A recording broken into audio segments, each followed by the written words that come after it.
નમસ્કાર. નગ્ન સત્ય. એક દિવસ જૂઠે સત્યને કહ્યું કે ચાલ આપણે બંને સાથે પેલા કૂવામાં નાહીએ, ચોખ્ખા થઈએ અને આનંદમાં મહાલીએ. કૂવાનું પાણી ખૂબ જ નિર્મળ અને તાજગીપ્રદ છે.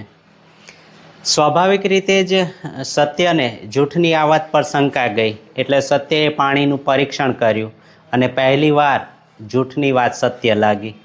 બંને નગ્ન થઈને એક સાથે નહાવા માટે સંમત થયા. હજુ તો નહાવાની શરૂઆત જ કરી હતી ને જૂઠે પોતાનું પોત પ્રકાશ્યું. એણે પાણીની ગુણવત્તા વિશે શંકા કરી. પોતાના સ્વભાવ મુજબ જૂઠું બોલીને પાણીમાંથી છલાંગ લગાવી કૂવામાંથી બહાર નીકળી સત્યના વસ્ત્રો પહેરીને ભાગી ગયું. સત્ય માટે તો આ છેતરામણી અસહ્ય હતી. ગુસ્સે થઈને સત્ય પોતાના કપડાં મેળવવા માટે કૂવામાંથી બહાર નીકળ્યો તો સત્યને નગ્ન જોઈને આખી દુનિયા ક્રોધ અને તિરસ્કારથી એની સામે જોઈ રહી હતી.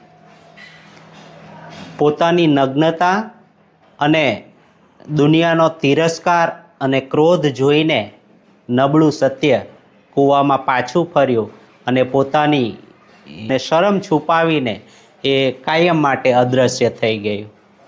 બસ ત્યારથી જ જૂઠ આખા વિશ્વમાં ચાલે છે.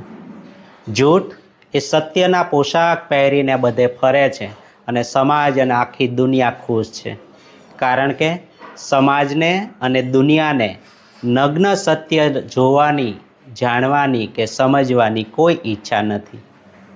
મિત્રો, આ આર્ટિકલ ફ્રેન્ચ ચિત્રકાર, લેખક અને શિક્ષક એવા જીન લિયોન ગેરોમે 1896માં આર્ટિકલ લખ્યો હતો.